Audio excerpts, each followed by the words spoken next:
Whispering Wikipedia. Today we are tackling a rather mysterious event that does have some perhaps gruesome detail. So if that's not the sort of thing that you're interested in, I'd advise you to perhaps select another ASMR video. But if you're interested in something that is perhaps a mystery with some rather intense details, then I would strap in for an interesting read. Now, of course, I am talking about the Dyatlov Pass Incident. I'd like to apologise in advance for any of my incorrect pronunciations throughout this video, but of course I'm not intimately knowledgeable with Russian type words and nouns. So let's dive right in. The Dyatlov Pass Incident was an event in which 9 Soviet hikers died in the northern Ural Mountains between February 1 and 2 of 1959 under uncertain circumstances. The experienced trekking group from the Ural Polytechnical Institute, led by Igor Dyatlov, had established a camp on the eastern slopes of Sayakal in the Russian SFSR of the Soviet Union. Overnight, something caused them to cut their way out of the tent and flee the campsite while inadequately dressed for the heavy snowfall and sub-zero temperatures. After the group's bodies were discovered, an investigation by Soviet authorities determined that 6 of them had died from hypothermia, while the other 3 had been killed by physical trauma. 1 victim had major skull damage, 2 had severe chest trauma, and another had a small crack in his skull. 4 of the bodies were found lying in running water in a creek, and 3 of these 4 had damaged soft tissue of the head and face. 2 of the bodies had missing eyes, 1 had a missing tongue, and 1 had missing eyebrows. Interesting. I wonder if that was to do with some sort of trauma. Like, I know that you can bite off your tongue, I guess, if your mouth is closed shut by a traumatic event. But I wonder about the eyes, perhaps a predator or a rat. I'm not sure. The investigation concluded that a compelling natural force had caused the deaths. A compelling natural force. I'm not sure about the use of compelling there, but perhaps that just means a natural force that made said things happen. Numerous theories have been put forward to account for the unexplained deaths, including animal attacks, hypothermia, an avalanche, katabatic winds, infrasound induced panic, military involvement, or some combination of these factors. Russia opened a new investigation into the incident in 2019, and its conclusions were presented in July of 2020.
pass in the area was later named Dyatlov Pass in memory of the group.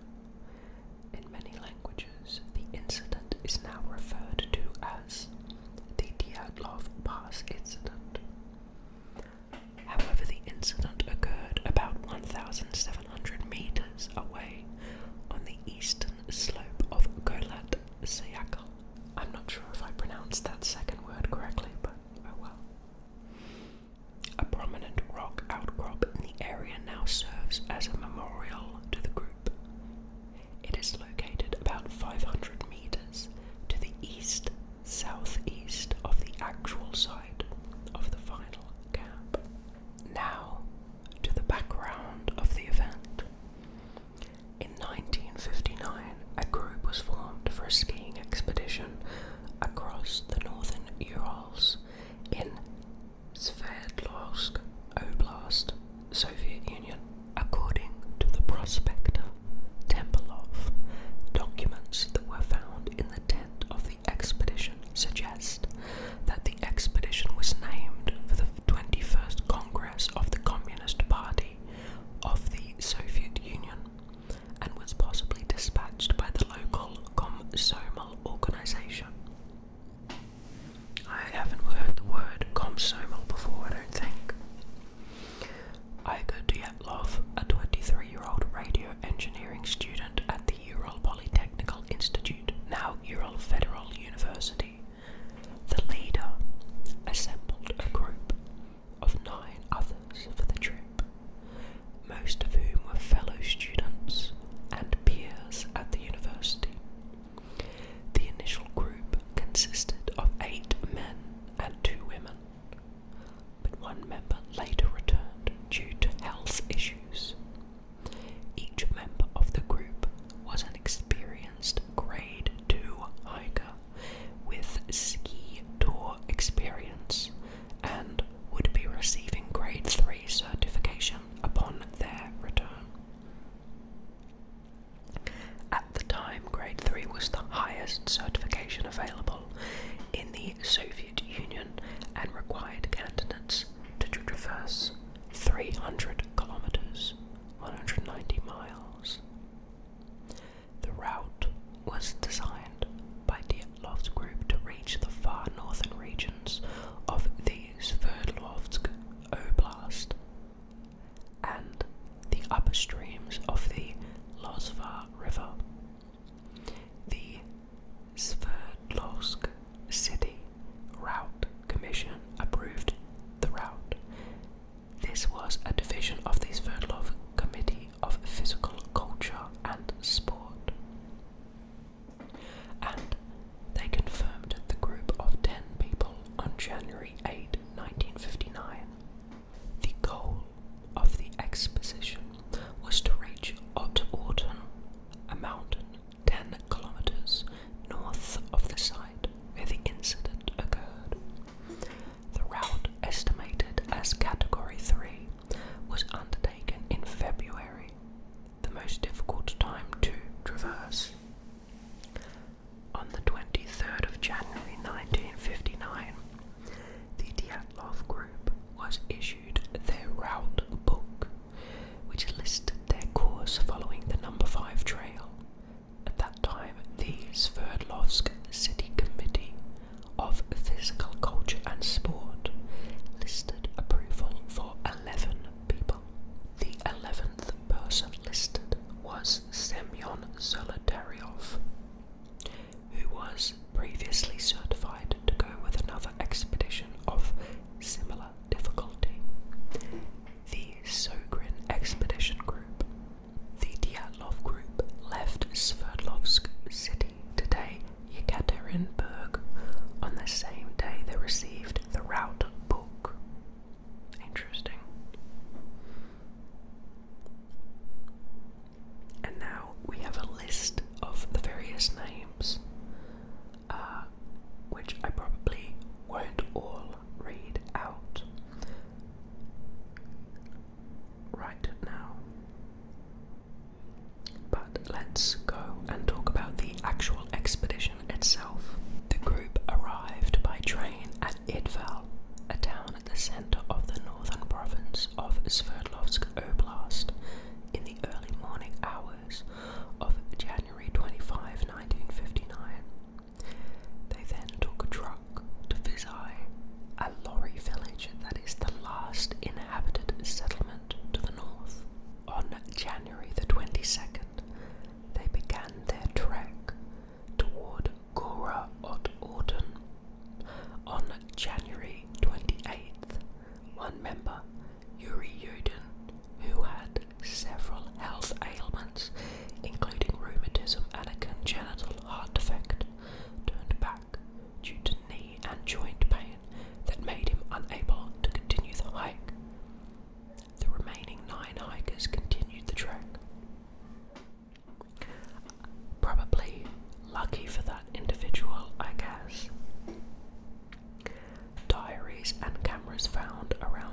sports club as soon as the group returned to Versailles.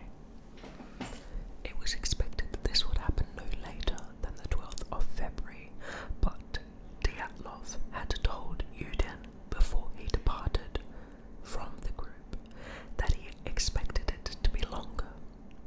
When the 12th passed and no messages had been received, there was no immediate reaction, as delays of a few days were common with such expeditions.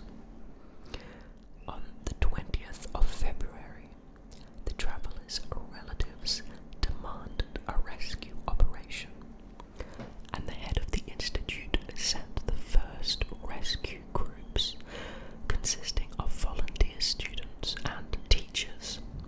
Later, the army and the militia, the police, forces became involved with planes and helicopters ordered to join the operation. On the 26th of February, the searchers found the group's abandoned and badly damaged tent on Golat Siakal. The campsite baffled the search party. Mikhail Sherevin, the student who found the tent, said the tent was half torn down and covered with snow. It was empty, and all the group's belongings and shoes had been left behind. Investigators said the tent had been cut open from the inside. 9 sets of footprints left by people wearing only socks or a single shoe or even barefoot could be followed, leading down to the edge of a nearby wood on the opposite side of the pass, 1.5 kilometers to the northeast. After 500 meters, which is 1,600 feet, these tracks were covered with snow. At the forest's edge, under a large Siberian pine, the searchers found the visible remains of a small fire. There were the first 2 bodies, those of Grifonishenko and Doroshenko, shoeless and dressed only in underwear. That is a weird detail they must have left really quickly.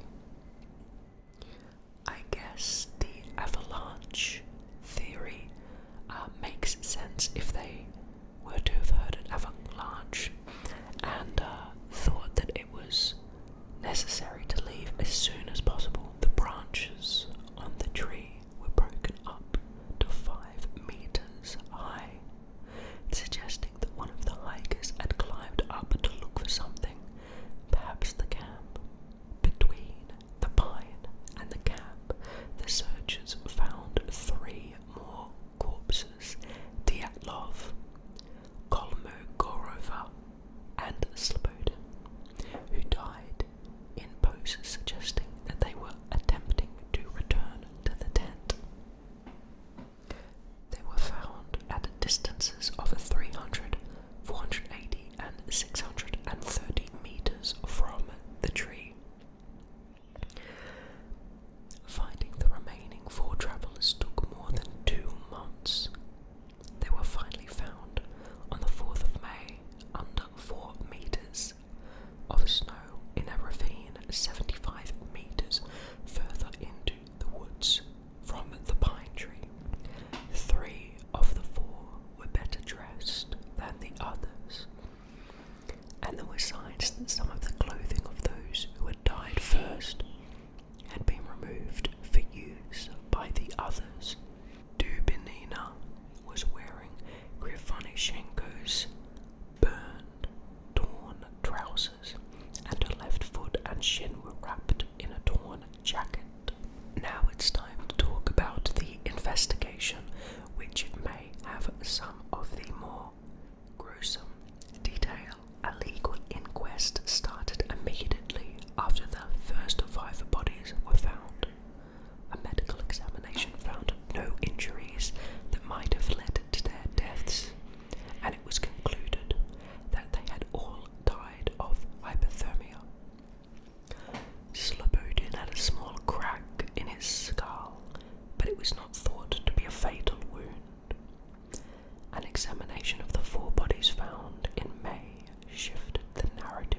Incident. 3 of the hikers had fatal injuries.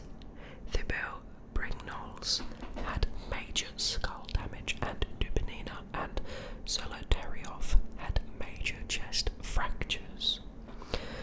According to Boris Vozdeny, the force required to cause such damage would have been extremely high, comparable to that of a car crash. Notably, the bodies had no external wounds associated with bone fractures, as if they had been subjected to a high level of pressure. All 4 bodies found at the bottom of the creek in a running stream of water had soft tissue damage to their head and face. For example, Dubinina was missing her tongue, eyes, part of the lips, as well as facial tissue and a fragment of skull bone, while Zolotaryov had his eyeballs missing, and Alexander Kolevatov his eyebrows.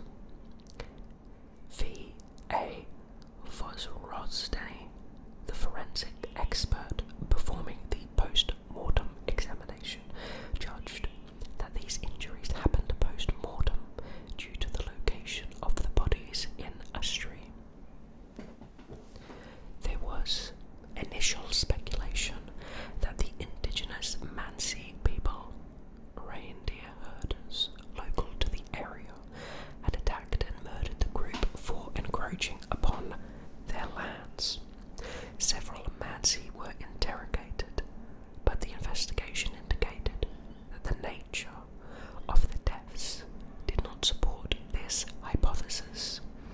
Only the hikers' footprints were visible, and they showed no sign of hand-to-hand struggle. Although the temperature was very low, with a storm blowing, the dead were only partially dressed. Some had only one shoe, while others wore only socks. Some were found wrapped in snips of ripped clothes that seemed to have been cut from those who were already dead. Journalists reporting on the available parts of the inquest files claim that it states 6 of the group members died of hypothermia and 3 of fatal injuries. There were no indications of other people nearby Kholat Syakhl apart from the 9 travellers. The tent had been ripped open from within. The victims had died 6 to 8 hours after their last meal. Traces from the camp showed that all group members left the campsite of their own accord on foot. Some levels of radiation were found on one of the victims' clothing to dispel the theory of an attack by the indigenous Mansi people. Vozdeny stated that the fatal injuries of the 3 bodies could not have been caused by human beings because the force of the blows had been too strong and no soft tissue had been damaged. Released documents contain no information about the conditions of the hikers' internal organs, and there were no survivors. At the time, the official conclusion was that the group members had died because of a compelling natural force. The inquest officially ceased in May of 1959 as a result of the absence of a guilty party. The files were sent to a secret archive.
journalists expressed suspicions that another person was hiding under Zolotarev's name after World War II.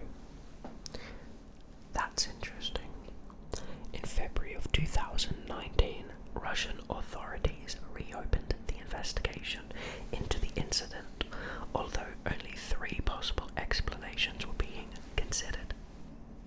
An avalanche, a slab avalanche, or a hurricane. The possibility of a crime has been discounted. Now it's time to read about the aftermath of these events. Anatoly Gushchin summarized his research in the book The Price of State Secrets is 9 Lives. Some researchers criticized the work for its concentration on the speculative theory of a Soviet secret weapon experiment, but its publication led to a public discussion stimulated by interest in the paranormal. Indeed, many of those who had remained silent for 30 years reported new facts about the accident. One of them was the former police officer Lev Nikitich Ivanov, who had led the official inquest in 1959. In 1990, he published an article that included his admission that the investigation team had no rational explanation for the incident. He also stated that, after his team reported that they had seen flying spheres, he then received direct orders from high-ranking regional officials to dismiss this claim. That sounds a bit weird, and I do wonder if that is Ivanov trying to get some media attention after 30 years since the case, since the event happened. In 2000, a regional television company produced the documentary film The Mystery of Dyatlov Pass with the help of the film crew. A Yekaterinburg writer, Anna Matveyeva, published a docudrama novella of the same name. A large part of the book includes broad quotations from the official case, diaries of victims, interviews with searchers, and other documentaries collected by the filmmakers. The narrative line of the book details the everyday life and thoughts of a modern woman, an alter ego of the author herself, who attempts to resolve the case. Despite its fictional narrative, Matveyeva's book remains the largest source of documentary materials ever made available to the public regarding the incident. Also, the pages of the case files and other documentaries, in photocopies and transcripts, are gradually being published on a web forum for enthusiastic researchers. The Dyatlov Foundation was founded in 1999 at Yekaterinburg with the help of Ural State Technical University, led by Yuri Kontsevich. The foundation's stated aim is to continue investigation of the case and to maintain the Dyatlov Museum to preserve memory of the dead hikers. On the 1st of July 2016, a memorial plaque was inaugurated in Solikamsk in Ural's Perm region, dedicated to Yuri Yudin, the sole survivor of the expedition group who died in 2013. Okay, now it's possibly the more important part of the story, the various explanations people have come up with, starting with the avalanche theory.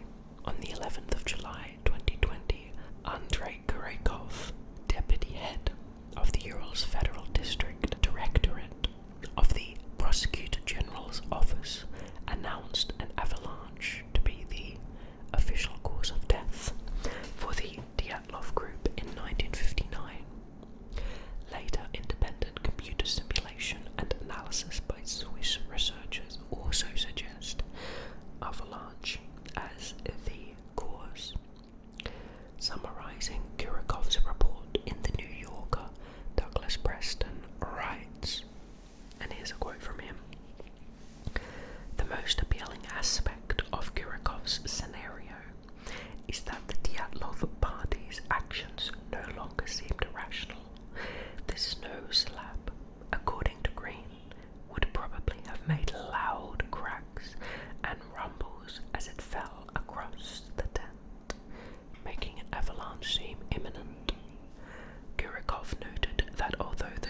skiers made an error in the placement of their tent.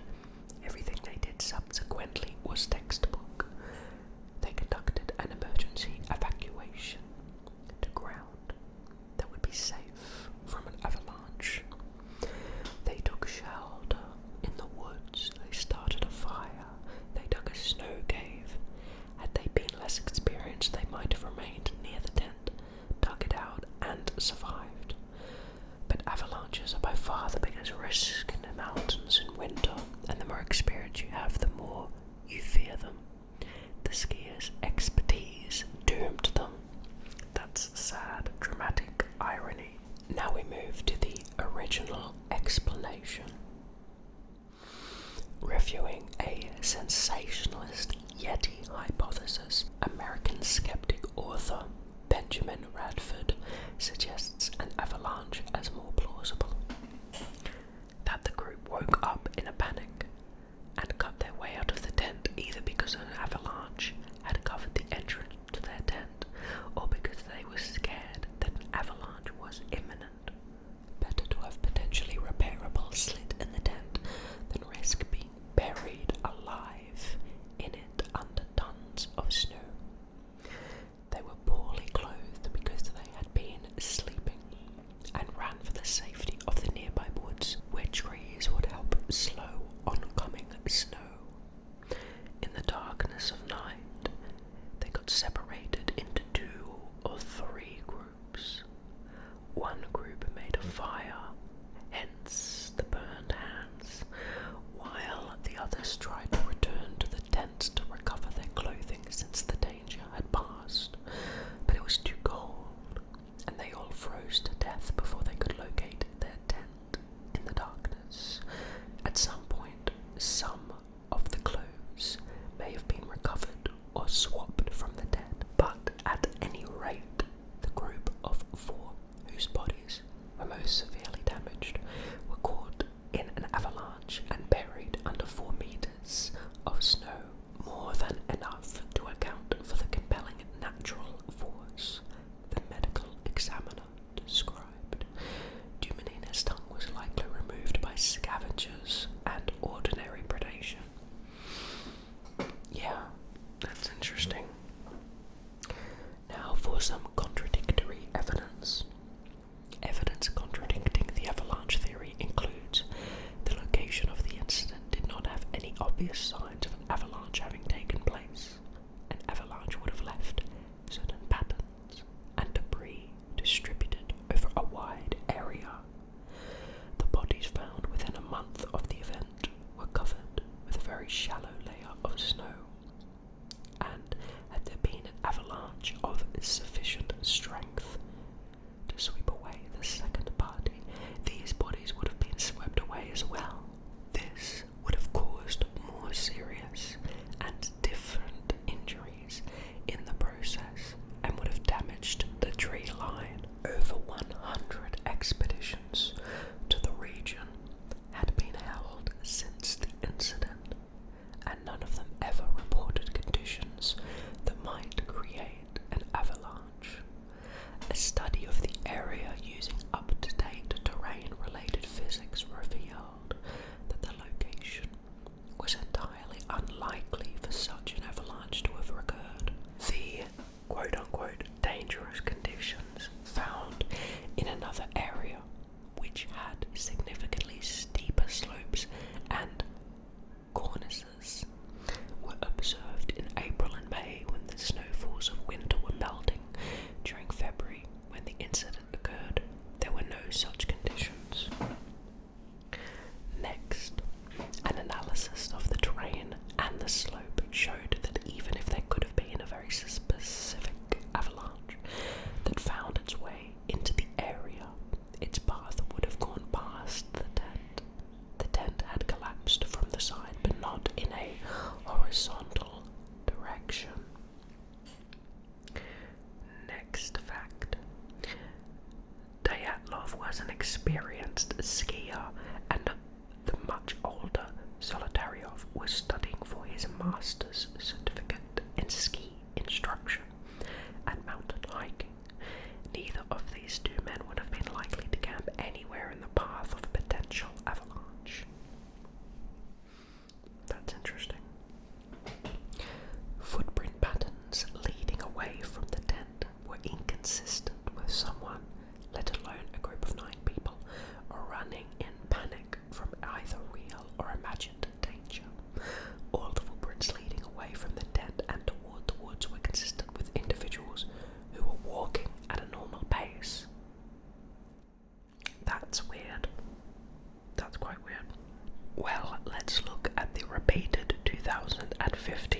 investigation and see what changed.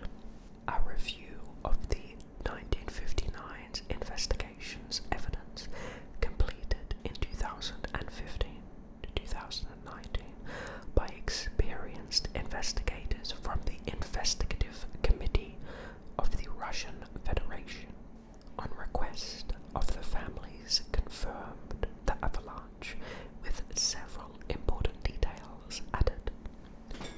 First of all, the ICRF investigators, one of them, an experienced alpinist, confirmed that the weather on the night of the tragedy was very harsh, with wind speeds up to hurricane force, 20 to 30 meters per second, which is 45 to 67 miles per hour.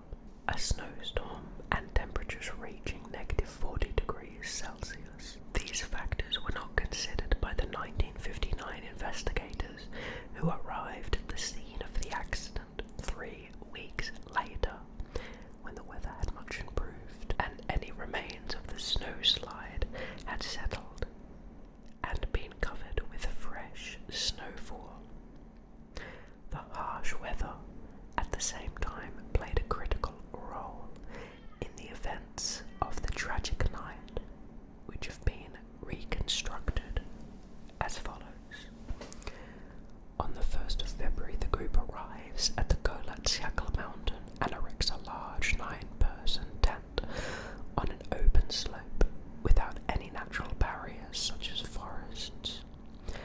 On the day and a few preceding days, a heavy snowfall persists with strong wind and frost.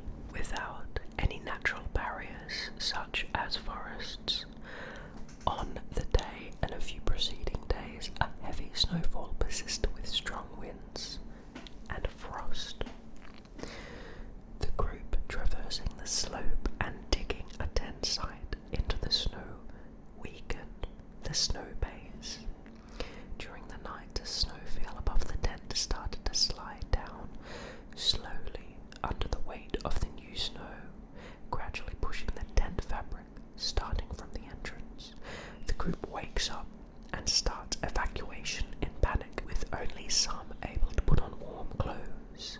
With the entrance blocked, the group escapes through a hole cut in the tent fabric and ascends the slope to find a place perceived as safe from the avalanche, only 1,500 meters down at the forest border. Because some of the members have only incomplete clothing, the group splits. 2 of the group, only in their underwear and pajamas, were found at the Siberian pine tree near a fire pit. Their bodies were found first and confirmed to have died from hypothermia. 3 hikers, including Dyatlov, attempted to climb back to the tent, possibly to get sleeping bags. They had better clothes than those at the fire pit, but still quite light and with inadequate footwear. Their bodies were found at various distances, 300 to 600 meters from the campfire, in poses suggesting that they had fallen exhausted while trying to climb in deep snow in extremely cold weather. The remaining 4, equipped with warm clothing and footwear, were trying to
the site, and after investigations, they proposed that a violent katabatic wind was a plausible explanation for the incident. Katabatic winds are somewhat rare events and can be extremely violent. They were implicated in a 1978 case at Ural Mountains in Sweden, where 8 hikers were killed and 1 was severely injured. The topography of these locations was noted to be very similar, according to the expedition. A sudden katabatic wind would have made it impossible to remain in the tent, and the most rational course of action would have been for the hikers to cover their tent with snow and seek shelter behind the tree line. On the top of the tent, there was also a flashlight left turned on, possibly left there intentionally so that the hikers could find their way back to the tent once the winds had subsided. The expedition proposed that the group of hikers constructed 2 bivouac shelters, one of which collapsed, leaving 4 of the hikers buried, with the severe injuries observed. Now to the infrasound theory. Another hypothesis popularized by Donnie Icar's 2013 book, Dead Mountain, is that wind going around Seattle created a Kármán vortex street, which can produce infrasound capable of inducing panic attacks in humans. According to Icar's theory, the infrasound generated by the wind as it passed over the top of the Ural Mountain was responsible for causing physical discomfort and mental distress in the hikers.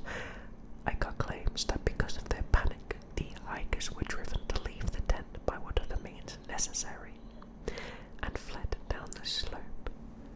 By the time they were further down the hill, they would have been out of the infrasound's path and would have regained their composure, but in the darkness would have been unable to return to their shelter.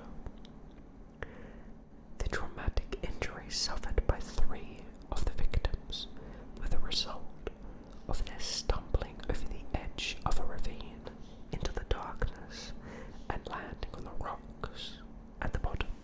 And now to the military tests section. In one speculation, the campsite fell within the path of a Soviet parachute mine exercise. This theory alleges that the hikers, woken by loud explosions, fled the tent in a shoeless panic and found themselves unable to return for supply retrieval. After some members froze to death attempting to endure the bombardment, others commandeered their clothing only to be fatally injured by subsequent parachute mine concussions. There are indeed records of parachute mines being tested by the Soviet military in the area around the time the hikers were there. That makes it a bit more of an interesting theory. Parachute mines detonate while still in the air, rather than upon striking the Earth's surface, and produce signature injuries similar to those experienced by the hikers.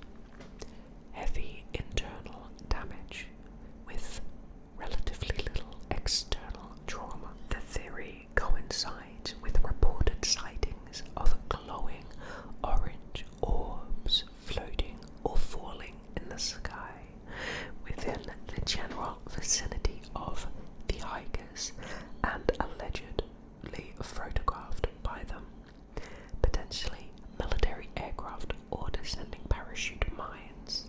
That's quite interesting when we think back to what Ivanov said about seeing things in the sky. This theory, among others, uses scavenging animals to explain Dubinina's injuries. Some speculate that the bodies were unnaturally manipulated on the basis of characteristic liver mortis markings remains discovered during an autopsy, as well as burns to hair and skin. Photographs of the tent allegedly show that it was erected incorrectly, something the experienced hikers were unlikely to have done. A similar theory alleges the testing of radiological weapons and is based partly on the discovery of radioactivity on some of the clothing, as well as the descriptions of the bodies as having orange skin and grey hair. However, radioactive dispersal would have affected all, not just some, of the hikers, and the equipment, and the skin and hair discoloration can be explained by a natural process of mummification after 3 months of exposure to the cold and the wind. That does make sense about the colour. The initial suppression by the Soviet authorities of files describing the group's disappearance is sometimes mentioned as evidence of a cover-up, but the concealment of information about domestic incidents was standard procedure in the USSR, and thus far from peculiar, and by the late 1980s all Dyatlov files had been released in some manner. Now to another theory called paradoxical undressing. The International Science Times posited that the hikers' deaths were caused by hypothermia, which can induce a behaviour known as paradoxical undressing, in which hypothermic subjects remove their clothes in response to perceived feelings of burning warmth. That's quite interesting. It is undisputed that 6 of the 9 hikers died of hypothermia. However, others in the group appear to have acquired additional clothing from those who had already died, which suggests that they were of a sound enough mind to try to add layers. Also, I wonder, what are the chances of a whole group of people all experiencing a distinct psychological experience of hypothermia? Like, I don't know if everyone that gets extreme hypothermia also experiences paradoxical undressing. So, that's an interesting theory to posit, but I'm not sure. Now, we have a quick section here that goes through the other theories as individual dot points. Keith McCloskey, who has researched the incident for many years and has appeared in several TV documentaries on the subject, travelled to the Dyatlov Pass in 2015 with Yuri Kuntsevich of the Dyatlov Foundation and a group. At the Dyatlov Pass, he noted, there were wide discrepancies in distances quoted between the 2 possible locations of the snow shelter where Dubinina, Kolotov, Zolotaryov and Thibaut Brignoles were found. One location was approximately 80 to 100 meters from the pine tree, where the bodies of Doroshenko and Grifonishenko were found, and the other suggested location was so close to the tree that anyone in a snow shelter could have spoken to those at the tree without raising their voices to be heard. This second location also has a rock in the stream where Dubinina's body was found, and is the more likely location of the 2. However, the second suggested location of the 2 has a topography that is closer to the photos taken at the time of the search in 1959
since it had happened. Donnie Icar, who investigated and made a documentary about the incident, evaluated several other theories that are deemed unlikely or have been discredited. They were attacked by the Mansi or other local tribesmen. The tribesmen were known to be peaceful, and there was no track evidence of anyone approaching the tent. They were attacked and chased by animal wildlife. There were no animal tracks, and the group would not have abandoned the relative security of the tent. High winds blew one member away, and the others attempted to rescue the person. A large experienced group would not have behaved like that, and winds strong enough to blow away people with such force would have also blown away the tent. An argument, possibly related to a romantic encounter that left some of them only partially closed, led to a violent dispute. Iker states that this is highly implausible. By all indications, the group was largely harmonious and sexual tension was confined to platonic flirtation and crushes. There were no drugs present, and the only alcohol was a small flask of medicinal alcohol found intact at the scene. The group had even sworn off cigarettes for the expedition. Furthermore, a fight could not have left the massive injuries that one body had suffered. Another theory put forward is that hallucinogenic mushrooms, also known as magic mushrooms, were consumed. These are common in the Urals. Well, I definitely don't know if I believe the last one, and congratulations